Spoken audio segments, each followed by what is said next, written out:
So I just got back from an Enochian magic class at the Masonic Temple.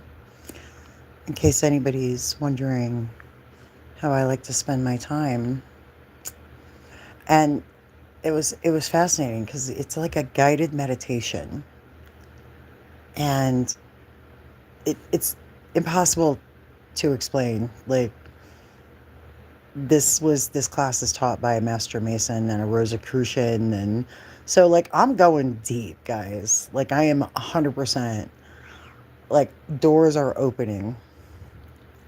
And because I am working with Lilith now, um in the meditation, I had this revelation, because if you know anything about the clip off and the tree of death, um Lilith is the final stage. You got to go through a lot of levels to get to Lilith. And most people go insane before they ever get there.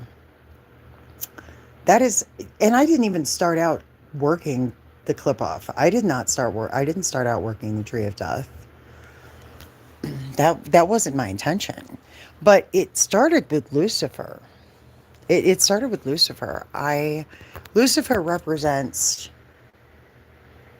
seeking knowledge and enlightenment outside of the system, right? This very narrow system set forth by the patriarchy, right?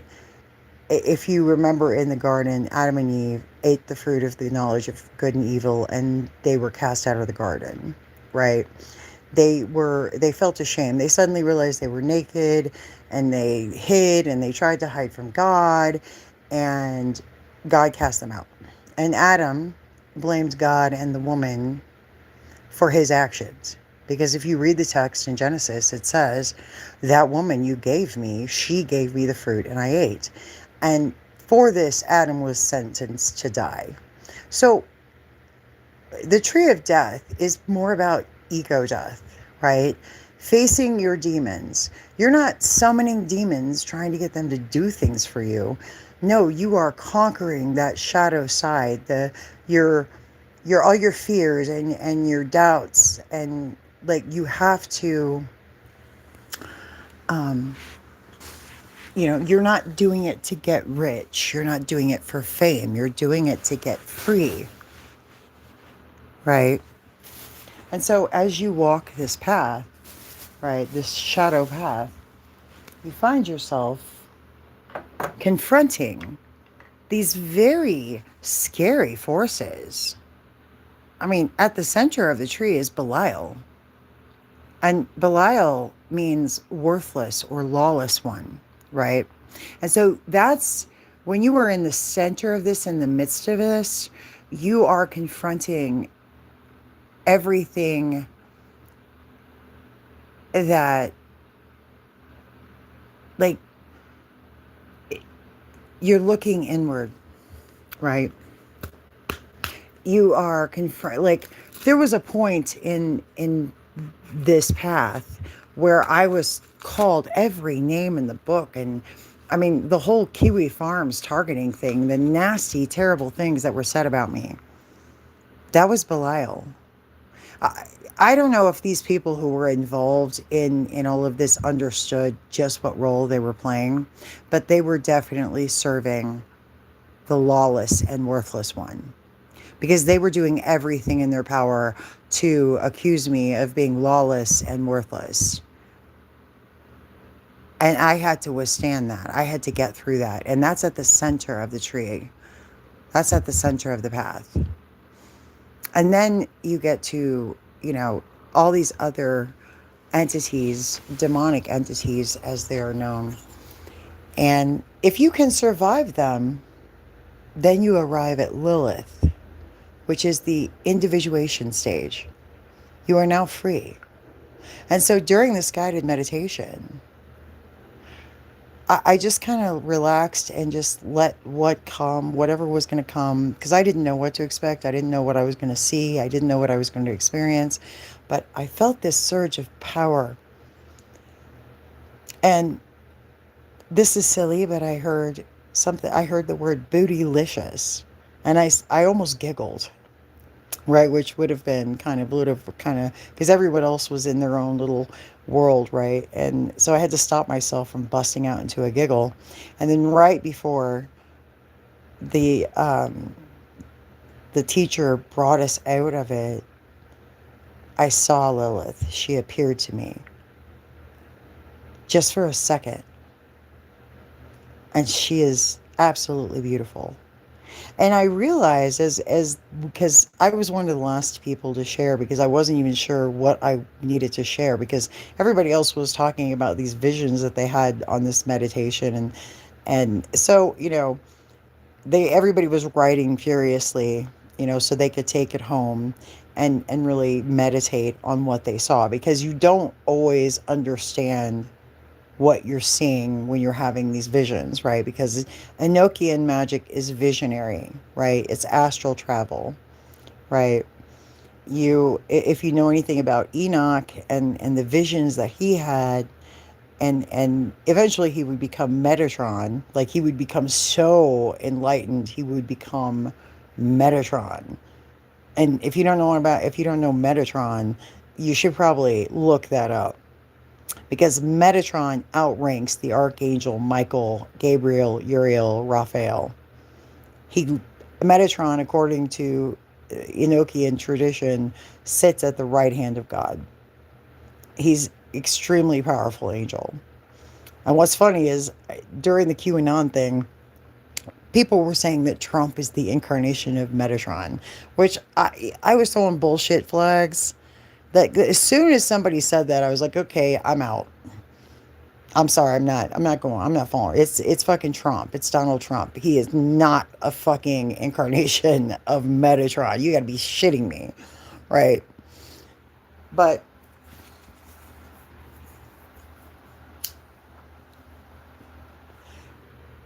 I I've arrived. Like I did it. I did it, guys. I survived the tree of death. I have reached the Lilith phase. And literally the entire group started clapping and they were hugging me. It was a huge emotional moment. It was so great. We're going back next week. Hell yeah. Oh, this was amazing. It was absolutely stunning. So, I don't know what you guys are doing with your free time in the end times and the apocalypse, but I'm learning Enochian magic by a Freemason. I think I'm going to be fine. Honestly, I think I'm going to be more than fine.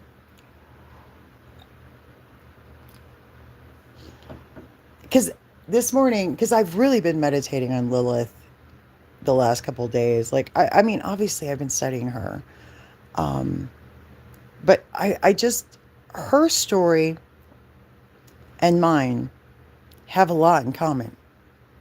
Because Lilith was expected to submit. She was expected to obey. She was expected to conform, right? She was expected to submit to Adam, lay under him, and just be a breeder, right? And she refused. And she uttered the ineffable name of God, sprouted wings, and flew away. And the angels of the Lord, hunted her down and tried to convince her to go back. There was something about Lilith. They knew how powerful she was. And she still refused. And they said, if you don't come back, we're going to demonize you and we're going to kill your children. This is God, by the way. This is the God y'all worship. Because a woman refuses to submit, because a woman refuses to be a slave and a breeder, she gets cursed by God to be demonized. Like, just that alone should be enough for any woman to reject Abrahamic patriarchy, the Abrahamic religions. The story of Lilith should turn every woman off of the God of the Bible and the God of the patriarchy and Abrahamic religions. That is just so fucking unjust. How could a just loving God, because she didn't want to submit to Adam, she didn't want to be a slave and a breeder, somehow she gets demonized and villainized? Well, At the end of my marriage, something very similar happened to me. They, I, I fled. I fled Texas. Understand, the life that I had down there, it's on Facebook. You can look at the pictures. I had a pretty cushy life down there. I really did. But I was under intense scrutiny, and all the things, all this luxury, it was all superficial. And there was this undercurrent. There was an undercurrent of darkness and evil, and I couldn't shake it. And it didn't matter that I, had all the luxuries and all the things. Something was very off about the whole situation, and I knew it, and I couldn't shake it. And I just wanted out. The surveillance was destroying my sanity, my sense of peace of mind, the sense that I had no privacy. It got to me. It broke me. And it caused my husband to develop erectile dysfunction. He didn't want to make love to me because he knew we were being surveilled, and he didn't want the government listening to him have sex with his wife. And I can't say I blame him. But I didn't care because I'm like, you know what? If they want to fucking listen, let's give them a show. So I fled. And they hunted me down. They followed me to Washington. They followed me to Oregon. They followed me to Illinois. They followed me to New York. It didn't stop till I got to Arizona. And when Lilith uttered the ineffable name of God and sprouted wings, that's metaphor for her claiming her power, her divinity, and her sovereignty. And as a result, she didn't fall. She is not under the curse of Adam.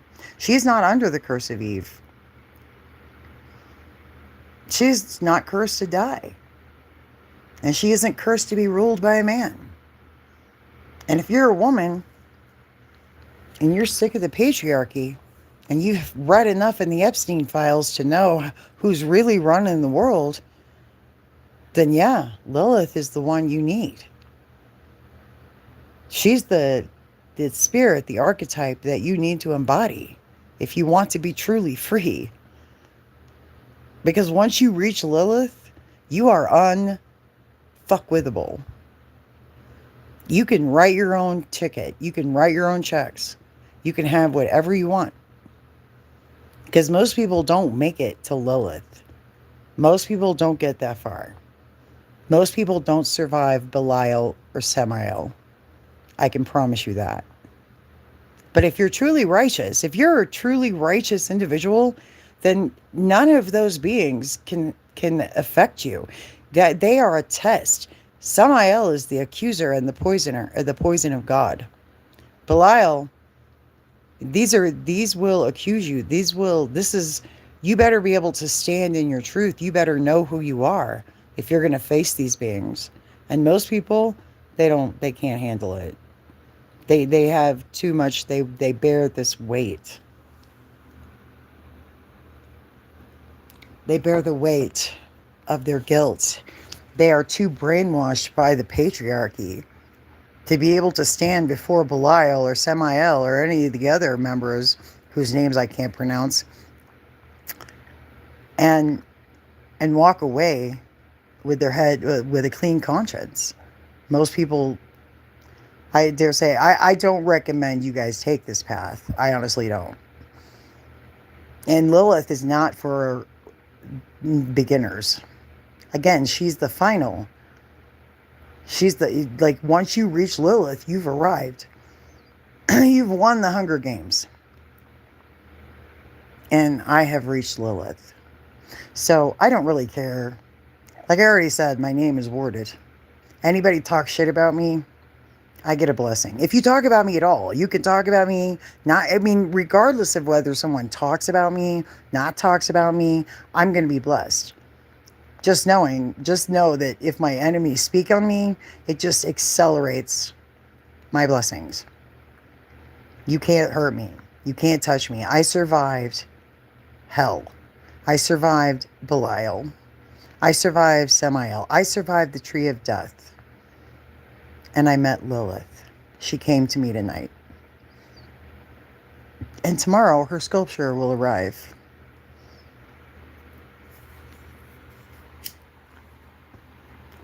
And she will join my spirit team, which consists of some pretty heavy hitters. I mean, you've seen my altar. You know what I'm working with here. And if you're following my story, you know that I am doing very well in life. I'm winning every day. I cannot lose. Because Lilith is considered the mother of demons. And mother is the name of God on the lips and hearts of her children. So there's a reason why she is at the top, so to speak, of the tree of death.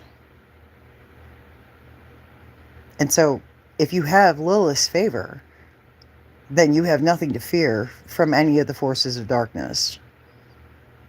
No angel, no demon, no devil, no man, no woman, nothing on earth can touch you. And that's just the truth. You have nothing to fear. So while the rest of you have this like existential dread and you desperately are trying to ignore what's happening in the world and the implications for what it could mean for you personally, I'm not worried at all.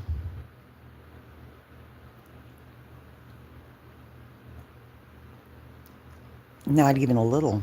I sleep like a baby. I wake up excited for the day. I don't know. I mean, I don't know what's coming, but I know it's going to be awesome. I'm being taught Enochian magic by a master Freemason. So,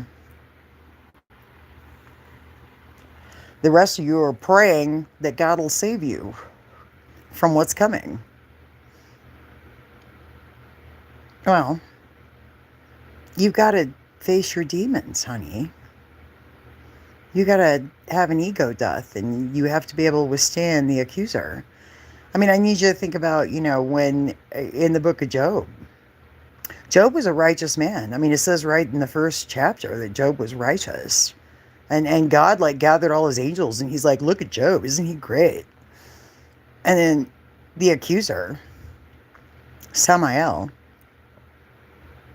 shows up and says, yeah, he's only righteous. He's only good because you bless him. Take away his blessings. Take away his stuff and see if he still blesses you. Well, Job lost everything and he still didn't curse God.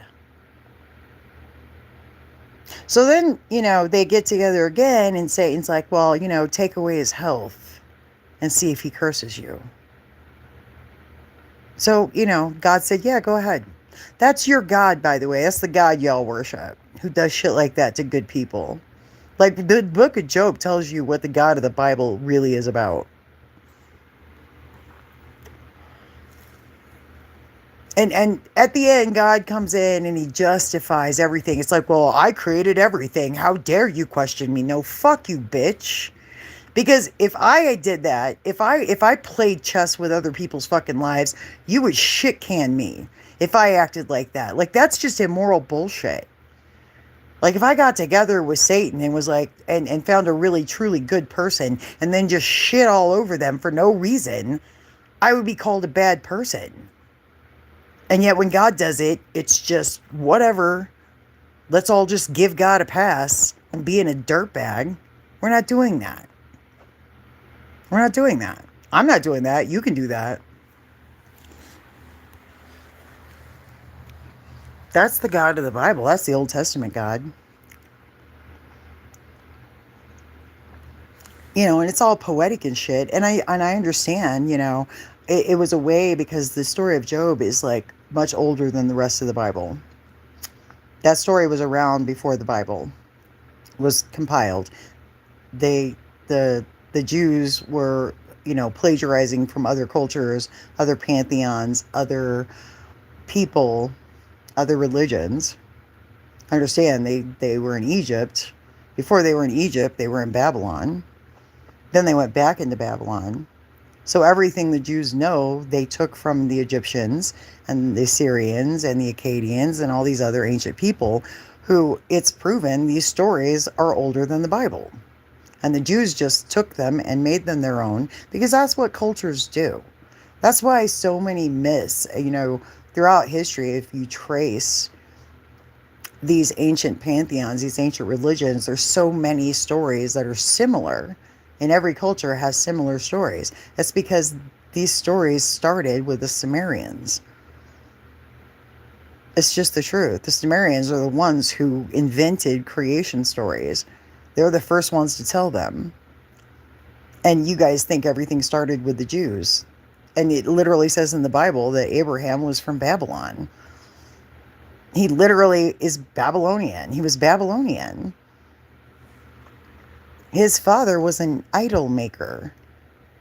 Basically, his dad, Terah, made idols. So Abraham and Sarah were raised in this polytheistic, idol-worshipping culture. And they were called out to start their own nation. It's literally in the Bible.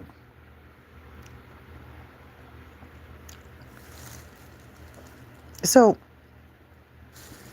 yeah. I mean, dude, I'm about two seconds away from actually buying a Bible and then pointing out all the ways that the God of the Old Testament is a tyrannical, genocidal fucking maniac. And pointing out all the batshit crazy ways that we who grew up in the church understand. I didn't pay lip service to this. I lived it. I believed it with my whole heart. My whole being. I bought into this hook, line, and sinker because I didn't know there was anything else to believe. But looking back on my life, looking back on experiences, like for example, when I was 11 years old, I discovered the band Styx and I discovered the album Cornerstone, which is all about Hades, all about the underworld. And there's all this symbolism in the album cover, and I was completely fascinated by it. So the signs were there. This was always going to happen. It was always going to come to this. This was my path. It's always been my path.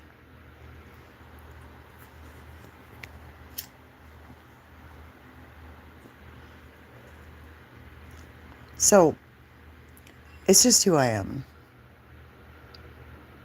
But and there's no point in arguing with me. Most of you have not done the work. You parrot what you've been told. You've not done any of the actual work yourself. You're just parroting what other people have told you. You've not done any of the shadow work, the inner work. You haven't. Jesus is your fairy godmother.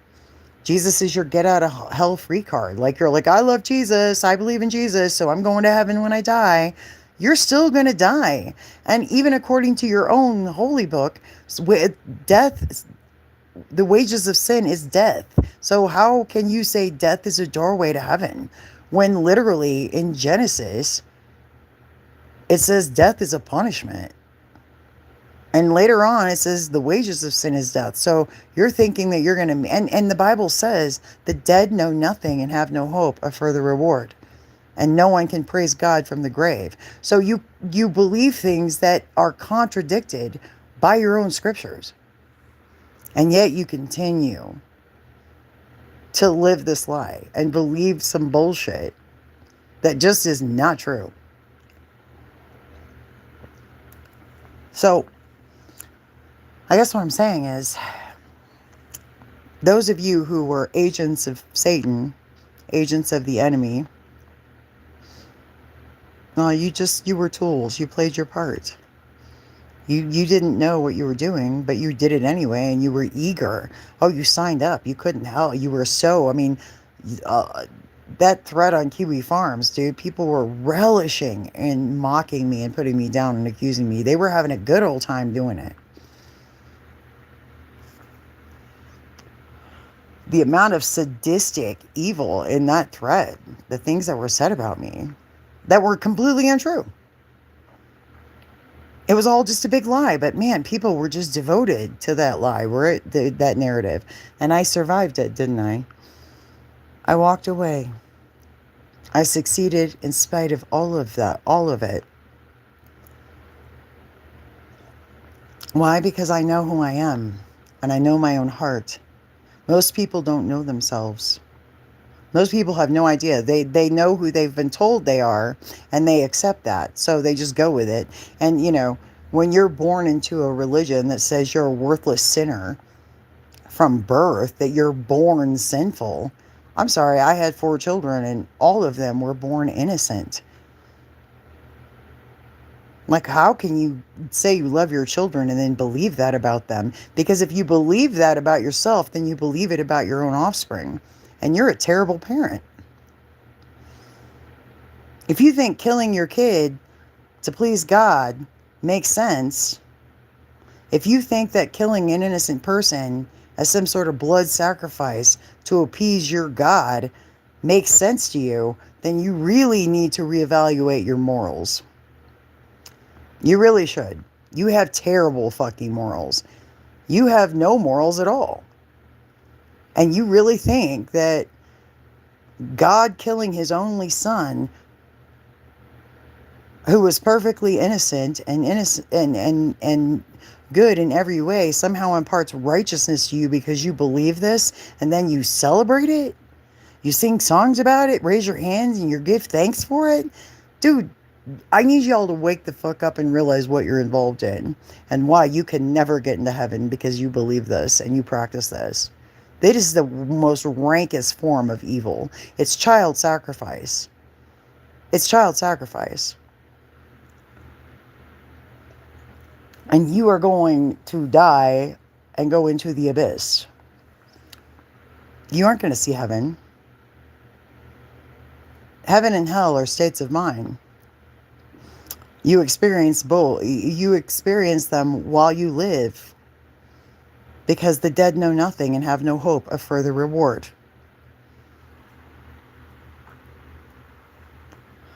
Imagine spending your life celebrating the murder of an innocent man, a man so innocent he was called the Son of God. That's how good he was. And you celebrate that. You praise that.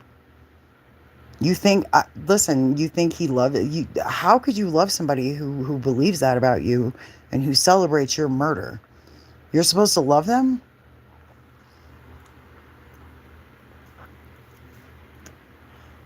I know if you killed my son and then started a religion to celebrate it, I would not like you very much. I wouldn't like you. If someone killed your kid and then celebrated it by starting a religion and then forcing everyone else to believe it too, at the point of a sword. I mean, if you think about the violence and the bloodshed of the Christian church, how it spread,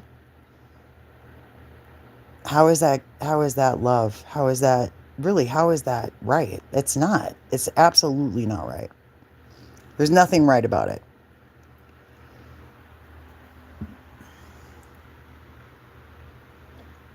I am so glad I made it to Lilith. I am so fucking relieved that it's over. You have no idea.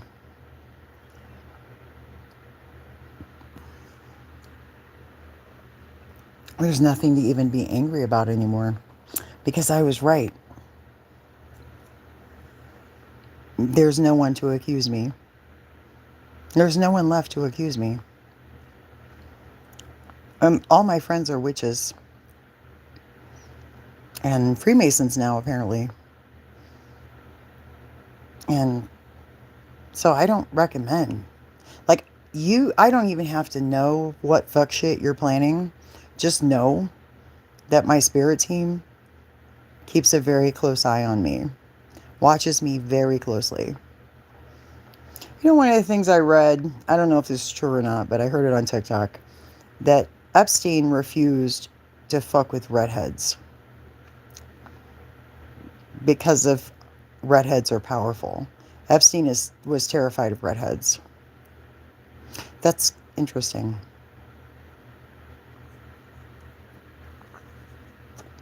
That's interesting. I don't know if it's true, but I think it might be.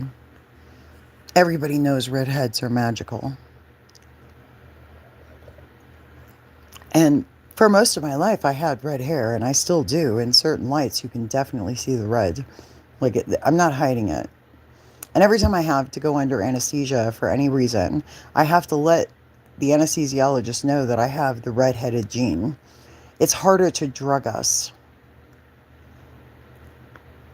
Having the red-headed gene has probably saved me from Helgus, from what he was doing.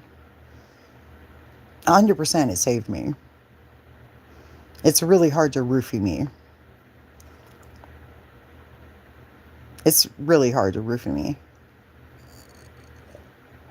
But aside from that, witches, redheads are all witches. Like, we are just witches, all of us. You will never, if you ever meet a redhead, they're a witch. Whether they say it, whether they know it, they are. And the scariest redheads are the ones who don't know they're witches. They don't acknowledge that because you can't control that which you do not acknowledge. You can't develop your skills. You will just be chaos. You will just sow chaos everywhere you go. You will have no control over your powers. You will simply just be chaos and drama. And so I have a ginger in my house, and I believe that it's my job to develop him and develop his powers, because he needs direction, because he's not just a redhead, he's a fucking ginger. It's a special kind of power.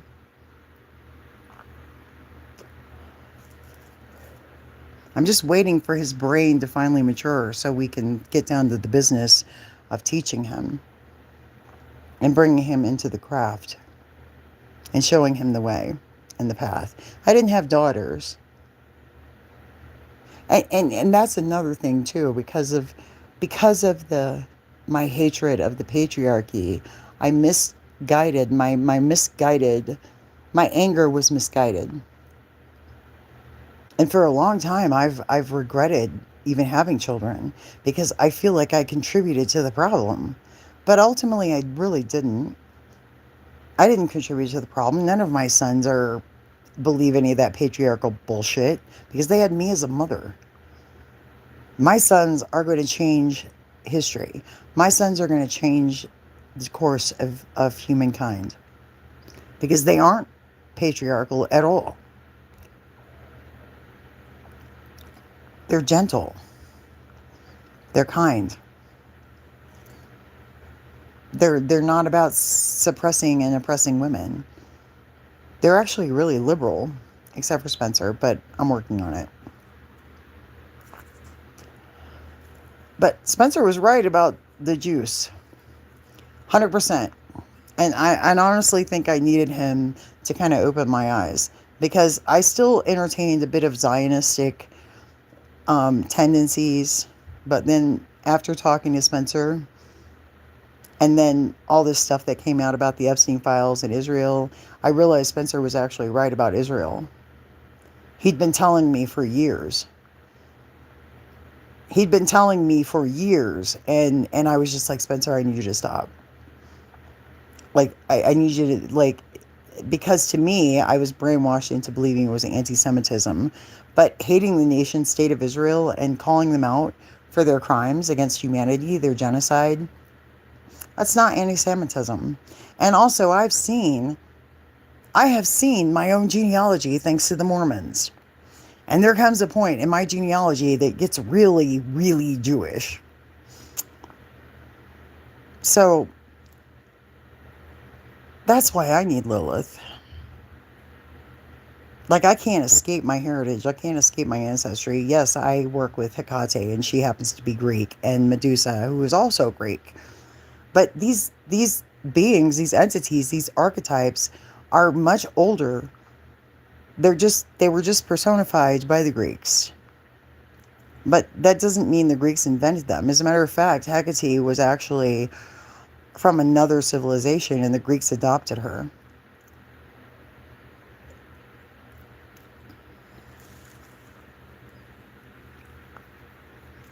So, yes,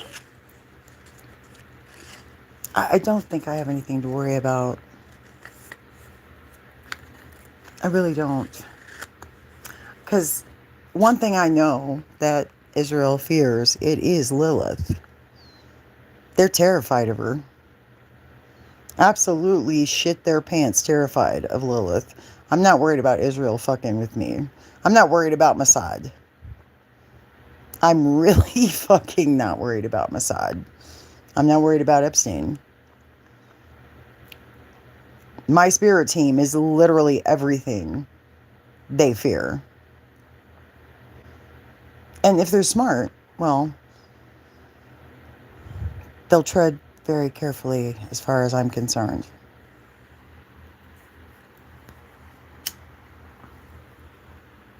Because very few people make it to the Lilith phase of the clip off. And most of you won't have a clue. But there are those who know these things, who know very well that what I'm saying is true. See, the elites do everything in their power to keep the rest of you ignorant of the truth. But these are facts. These are deep, esoteric, occult truths. And the fact that I have done what I have done, well, it puts me in a very unique position. And I expect everything to go in my favor moving forward. I expect everything. I expect the red carpet, guys. And it'll happen. 100% it's going to happen. Because this isn't a game, and I'm not doing this for social media clout. I'm not doing this to be an influencer. I'm not doing this for fame. I'm doing it because it's right. Because I intend to use this power to make the world a better place for my children and for your children. And for you, if you're willing. But you're going to have to do the work. If you want what I have, you're going to have to do what I've done. And most of you are not capable of doing what I've done. You couldn't survive. You don't know how. You don't know the first thing about what I'm saying. I'm speaking Greek to you. I might as well be speaking Greek.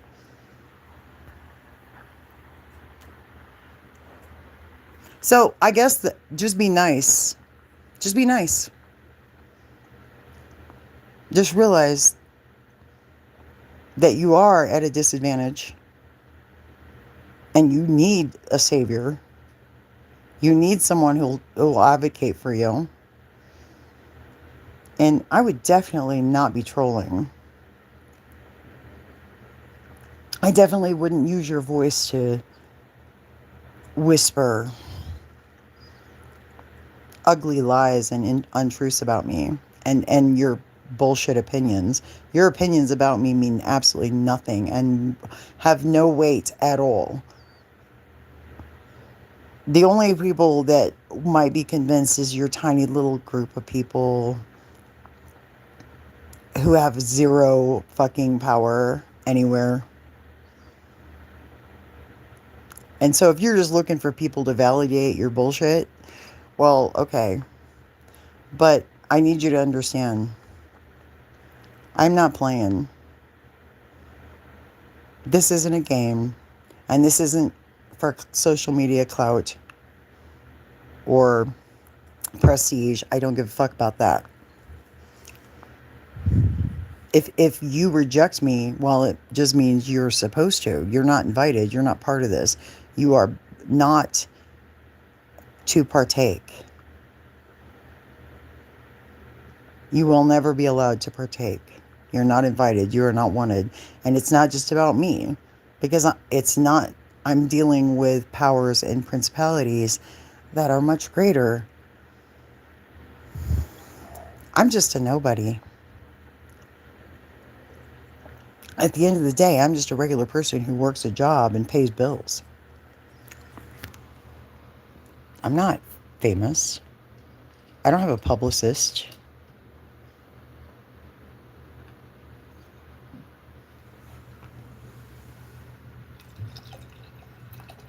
But Jesus was just a fisherman and a laborer, wasn't he?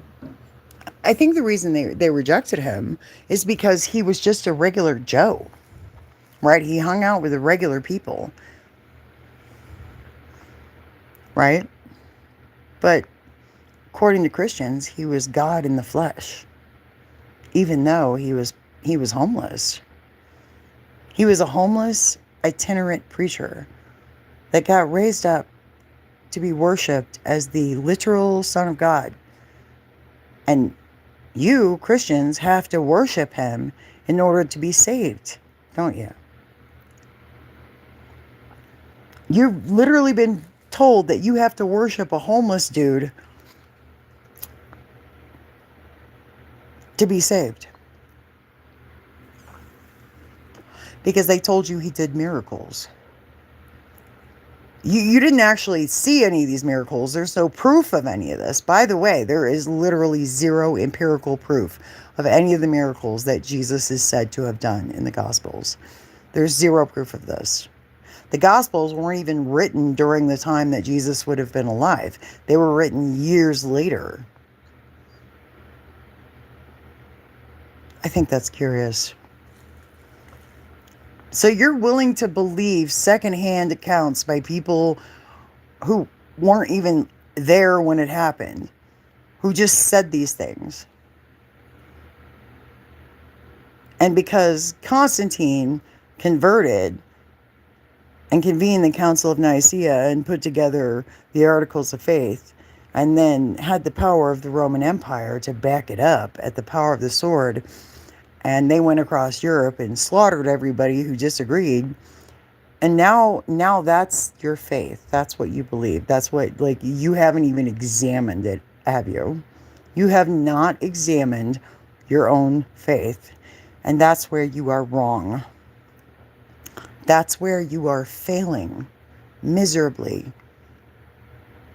Because anybody who believes that stuff without actually looking into it and breaking it down and going within and just takes it at face value without questioning, you're a fool and you can't be saved. Unlike some of us who've actually done the work and got the prize. I'm not worried about Jesus striking me down. I actually know who the Son of Man is. I've actually read the Book of Enoch and the Emerald Tablets of Thoth, and I've actually looked in, I've gone all the way back to Sumer. I've actually delved headfirst into this.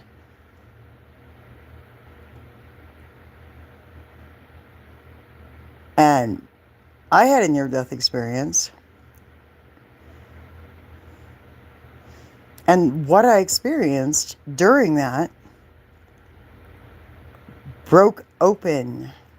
It broke me open. It caused me to question everything. And that was the beginning of my journey on the tree of death. Because it was death itself that I faced, was my first challenge. Death was the first challenge.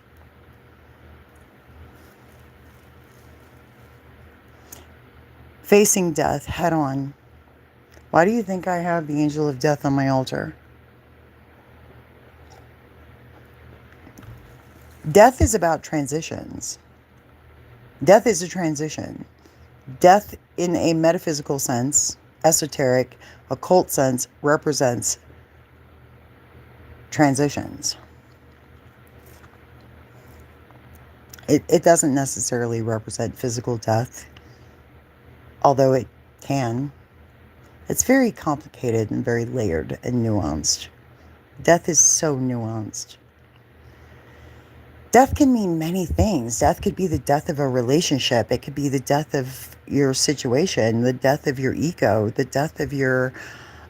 so many things. Death rules over so many things. I don't think you realize the angel of death isn't just about killing people.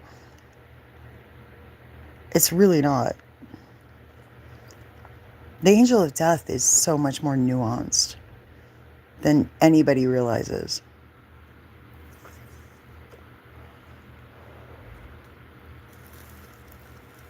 But yeah, I,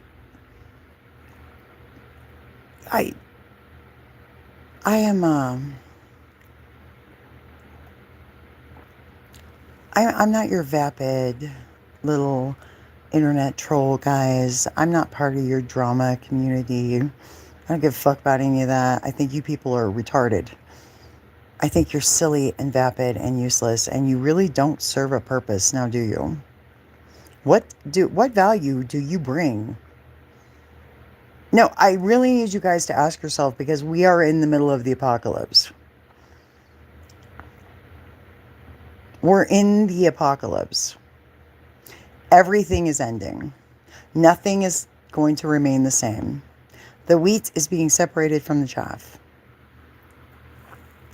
And I need you to genuinely ask yourself, if you plan to make it out alive to the other side, you have to ask yourself, what value do I bring? Because everything that does not produce fruit, good fruit, is to be removed. This is according to your own Messiah. I'm just telling you what your own Messiah said. If you're not producing good fruit, then you will not be asked to stay. If you are not being accountable for your life and the choices you make, you will not be asked to stay. I'm simply telling you what Yeshua taught. It's not my fault that you didn't listen to him. That's not my problem, and it's too late now. I know the answer to that question as far as my personal life and what I bring to the table. I already know. Obviously, I made it to the Lilith phase, and I was accepted this evening. I was accepted by her. She appeared to me, and her statue will be on my altar tomorrow. I have been accepted. No man, no woman may accuse me without consequence. Open your mouth to accuse me again. I dare you. You can't hurt me. You certainly cannot hurt my feelings. I don't think enough of you or your opinions that you will ever be able to hurt my feelings, but you can seal your own fate. I need you to know this. You can certainly seal your own fate by what you say about me now. I need you to understand, I got backing. I got support.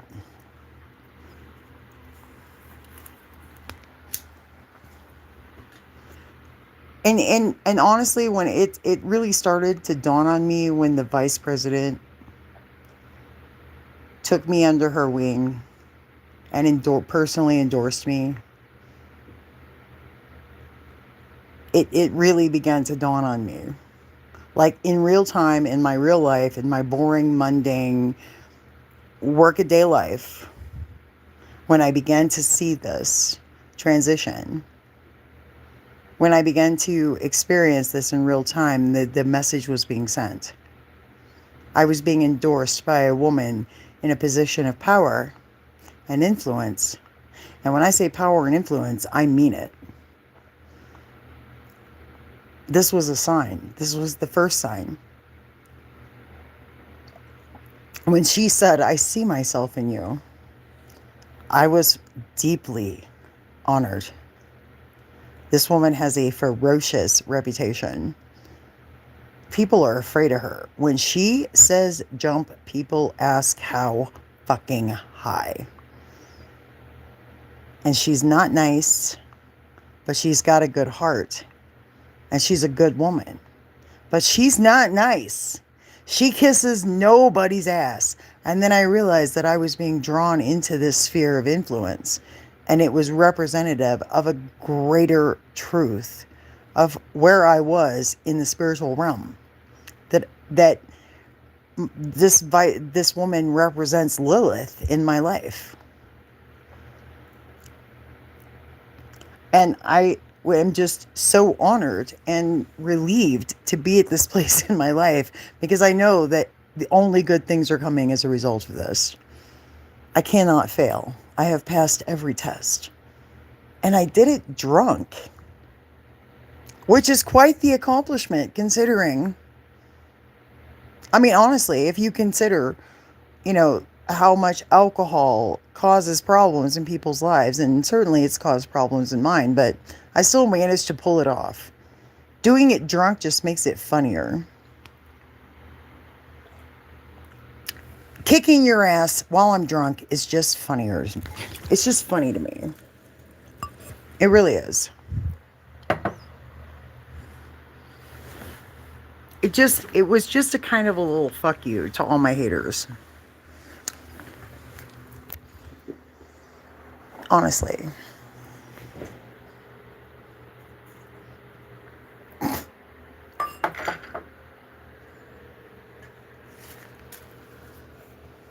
Because there's really not much you guys can say to me at this point.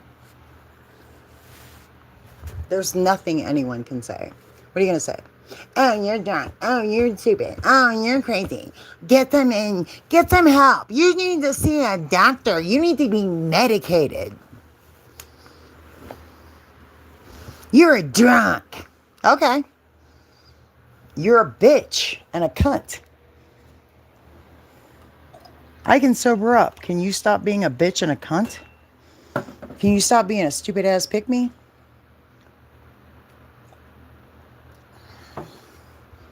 Because I guarantee you I'm going to be up at 4 a.m. and I'm going to go kick ass. It doesn't matter how much I drink.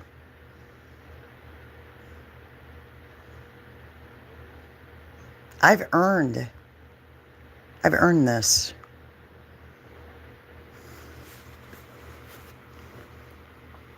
And you can't take it from me. You have no power. You have not earned a damn thing. Because you relied on Jesus to save you instead of saving yourself. Because I need you to know that Yeshua told you in the Gospels how to save yourself. And you did not listen. Because Paul showed up and said, well, you don't have to do anything. You just have to believe that he died for your sins and rose on the third day. And you'll be good. Doesn't matter what you do. That's the shitty thing, right? Pedophiles in prison. And this just reminds me of how my stepfather claimed that while he was in prison, he found Jesus and he was all better. He repented of being a pedophile, right? And told me that I was going to go to hell if I didn't forgive him. And then he went down to Texas and molested some little girls. And now he's rotting in a Texas prison. He might be dead for all I know. He's like 70 something. He's almost 80. Anyway, so yeah. That's another reason I don't believe in the whole fucking I believe in Jesus so I'm saved. Is that my sins are forgiven. No. No. You're a fucking pedophile. You can't be forgiven. What did Jesus say? It's better for you to have a millstone tied around your neck than cause one of these little ones who believe in me to stumble. Well, I used to be one of those little ones who believed in Jesus. And thanks to assholes and hypocrites, well, now I work with Lilith and Hecate. And I no longer believe in Jesus. I no longer worship him as the Savior. Because he never saved me. Now did he?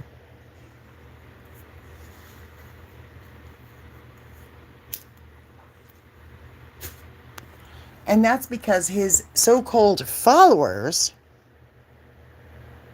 who were supposed to be representing him, did such a shitty job.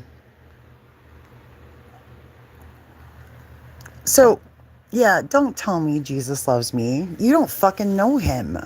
You do not know the Lord at all. Stop telling me that you're praying for me. If you pray for me, it will cost you. If you talk to your false God about me, I will punish you. I will see that you are punished. Do not pray for me. Do not speak my name to your God. You don't know the Lord. You don't know Jesus. I don't know what you're calling Jesus, but it ain't Yeshua. It's not the Jesus I know. And I promise you that right now, if Jesus were to appear at the foot of my fucking bed right now, he would apologize for you motherfuckers. He would tell me he was very sorry that you people ever spoke for him.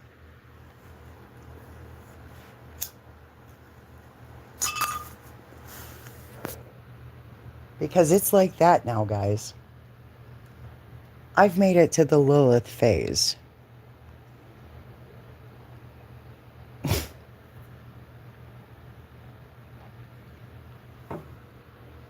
You cannot save yourself by claiming that the murder of an innocent man imparts some kind of righteousness to you, because the last I checked, murdering innocent people is a crime. It's a tragedy. The death of an innocent person is always a tragedy. It's always wrong. So how can you say that the death of Jesus somehow gives you a free pass into heaven? You're being deceived, because you're going to die, right? You know this. But the wages of sin is death. And so you are accepting this death sentence. And you think, well, if I accept the death sentence, then I'll get to go to a better place when I die. You will not. I guarantee you, you are not going to that place. For those of you who had an NDE and saw a bright light and you got to come back, well, you got to come back in the hopes that you would fucking figure it out and realize. But if you're going to double down on some bullshit, well, I promise you, the next time you won't get another chance. You're squandering your opportunity. And it's so much worse for you because you did.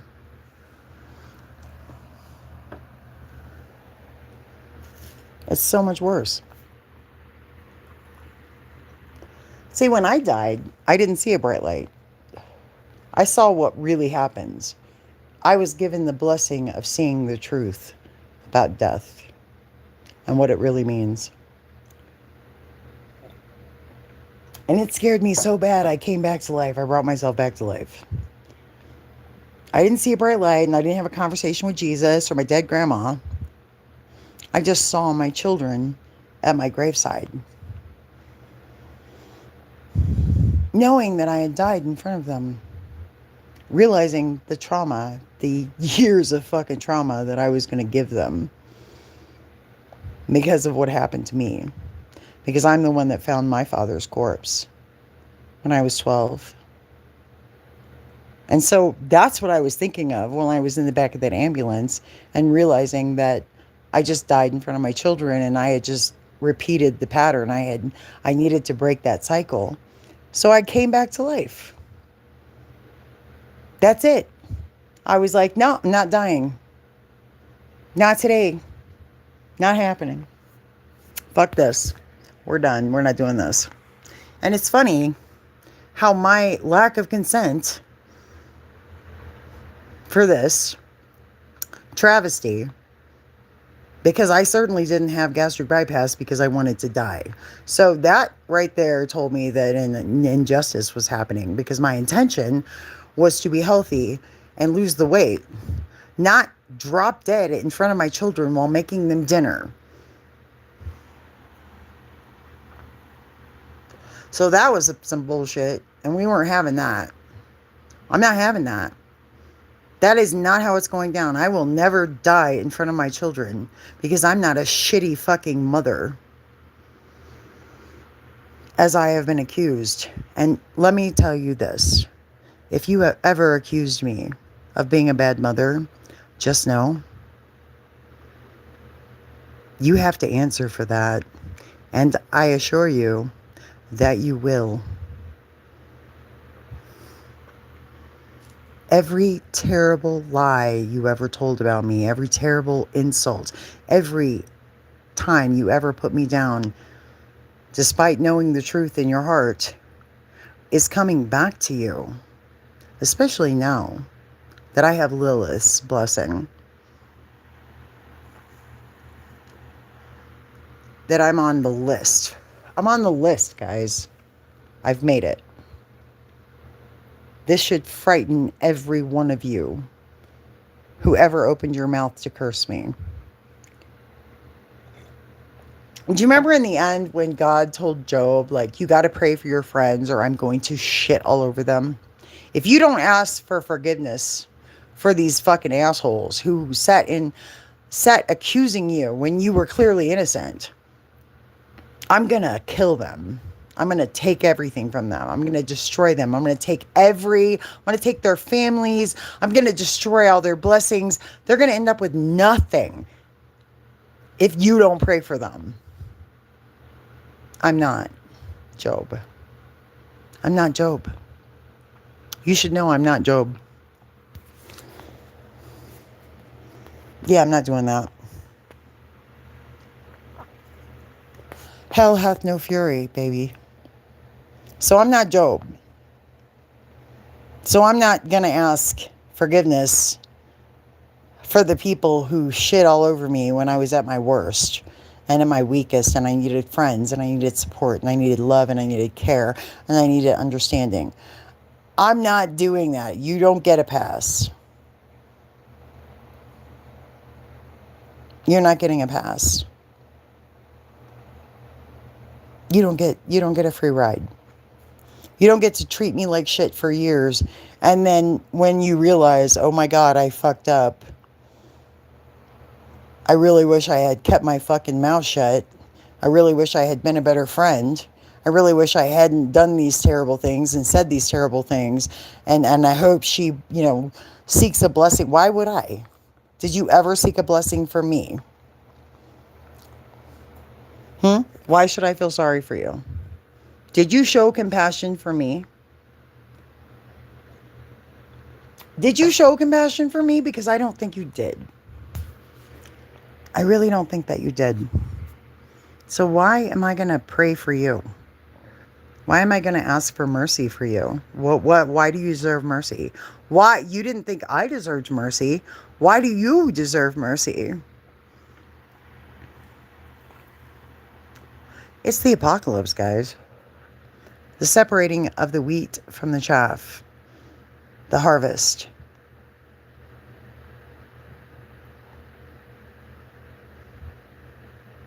And if you could destroy someone and take pleasure in it, if you could kick somebody when they're down and take pleasure in it, then why do you deserve mercy?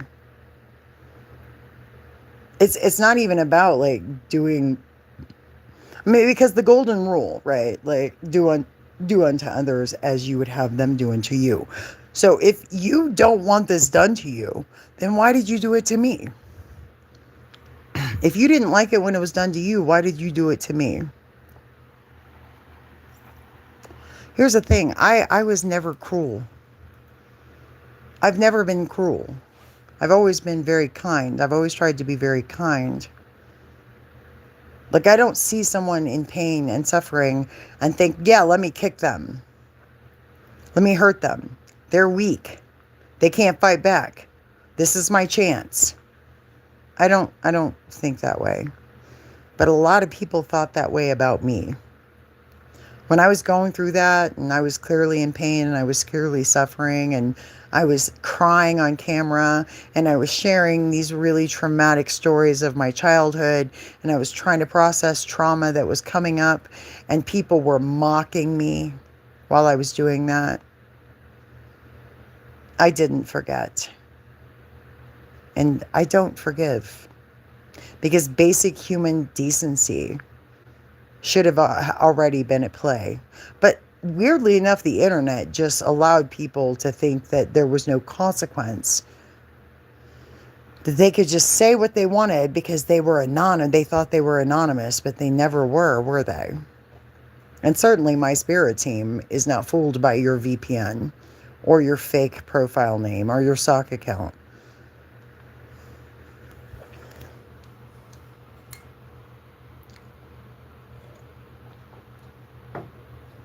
I warned you guys.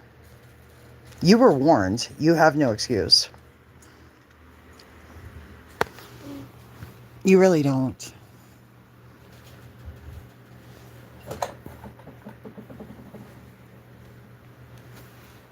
But Judgment Day has arrived.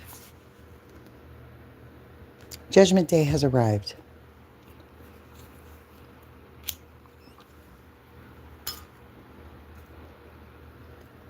Lilith appeared to me tonight. She's the final test. If you have her approval, then you have arrived. Do you remember the woman caught in the act of adultery? Do you remember how Jesus said, "Let he who is without sin cast the first stone"? Do you know why he stepped up? She was clearly caught in the act of adultery. I mean, it says that in the scripture, but according to the law of Moses,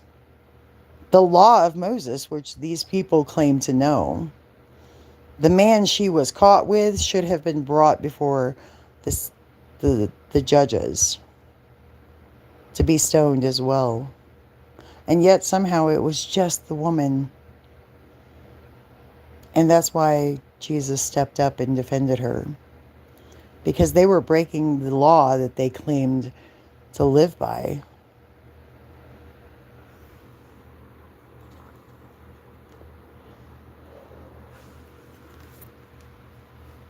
And interestingly enough, everyone laid down their stones and walked away.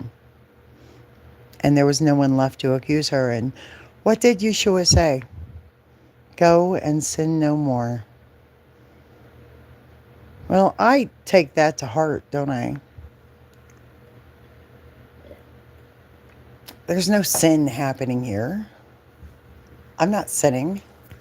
The fact that I survived the tree of death and made it to Lilith should tell you how righteous I actually am. Because I guarantee none of you could survive Samael or Belial. You wouldn't make it that far. You won't even get to see Lilith should you embark upon this path. You wouldn't make it past the first fucking level, bitch. You wouldn't know how to proceed. You would die.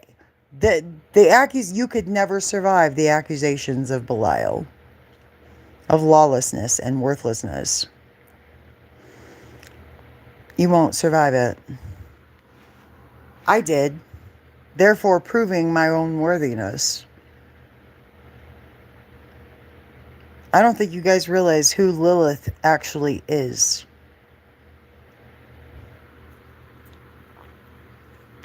And what it means to be accepted by her.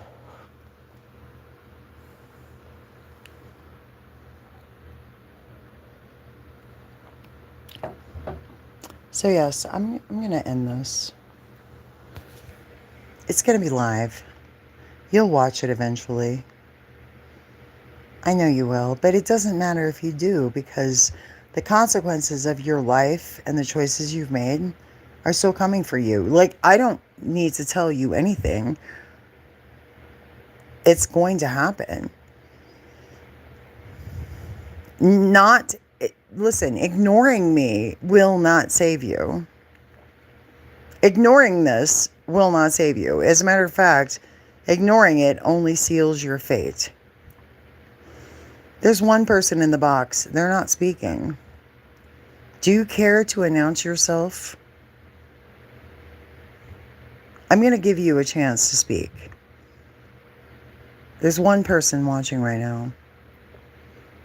Do you care to announce yourself? Because if you don't, well,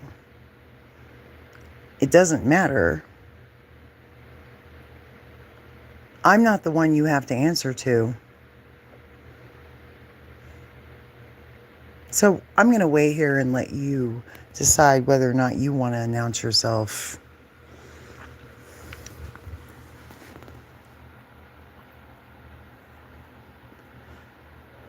No?